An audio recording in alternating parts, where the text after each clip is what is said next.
Hello friends, this video is to introduce how to install DFL DDP USB 3 data recovery equipment.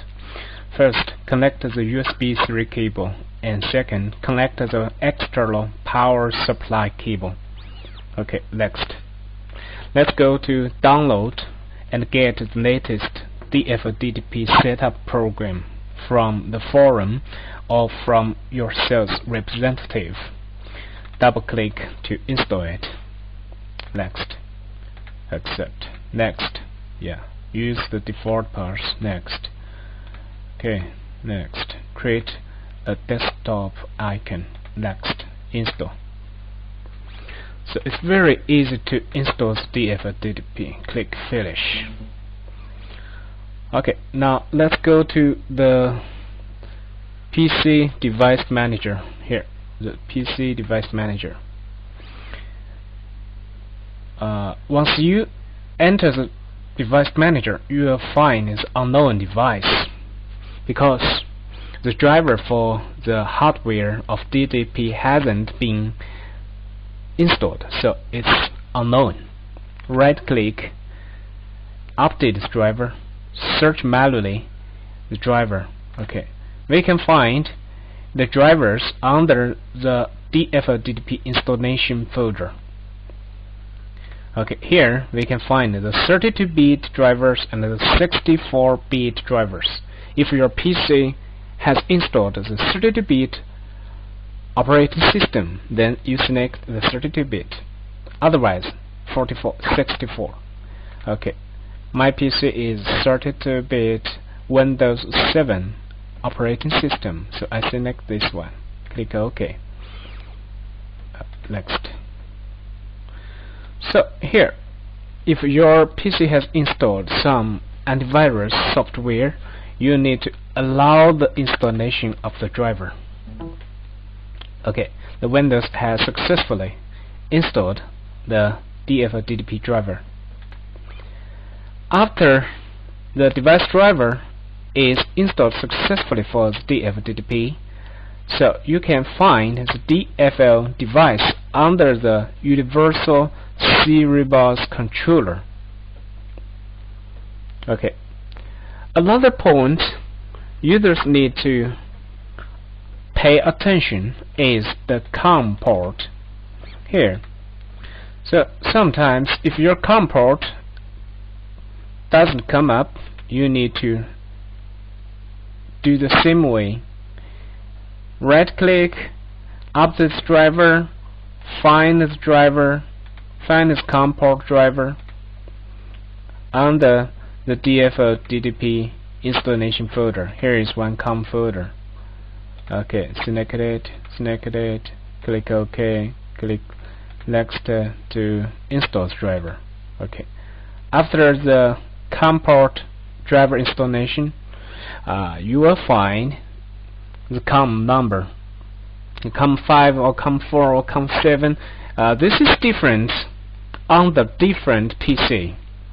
So when you enter the DFL DDP program and you are going to use the COM port operations, like for Seagate, you need to select the right COM port.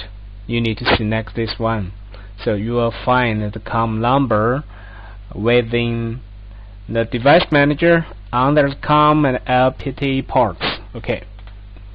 So after the DFL device, the COM and the two channels, the 80, 81, the two channels come up.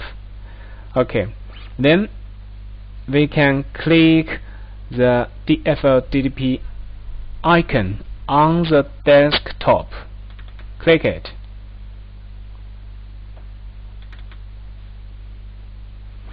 Okay, it's not registered. Yes. So click OK.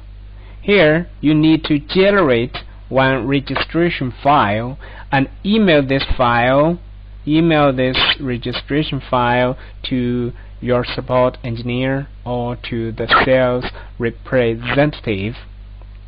Okay, click Here, let me change the path to save the registration file. I want to save on the desktop. I can, for example, I can give it a name, DDP robot. Okay, click the reg, click save.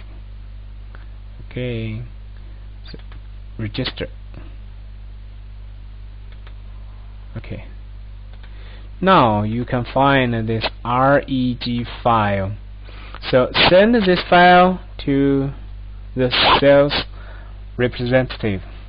Sometimes when you email this directly, it may be not passed by the email security system.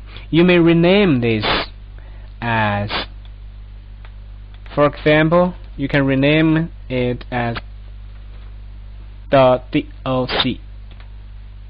Yes. So you send this one by your email to the DFL support engineers. This will be okay. After the support engineers get your reg file,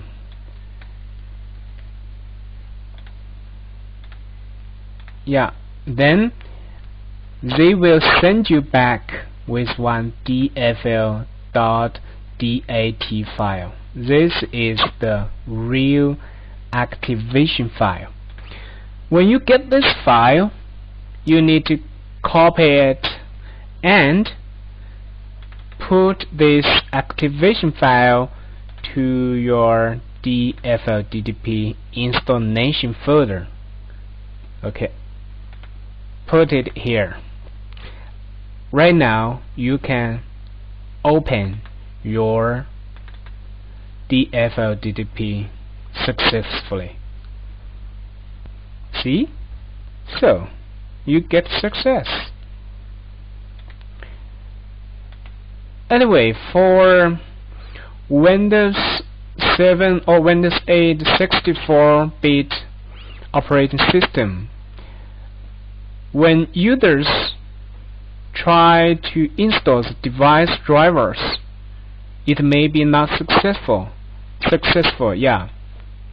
That is because the 64-bit operating system require the digital signature verified. Then users need this software to sign the DFL driver. We will talk about this one in another video. You need to enable test mode first. Okay, test mode has been enabled. You should be able to note unverified signed drivers now.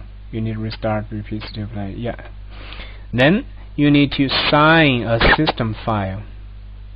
Okay, here you can find the DFL driver location to sign it and then restart the PC. After this step, you can install the device driver successfully under the Windows 7 64-bit operating system. Okay, I just mentioned about this one for the 64-bit operating system installation. We will give another video for details. Thank you for watching this video.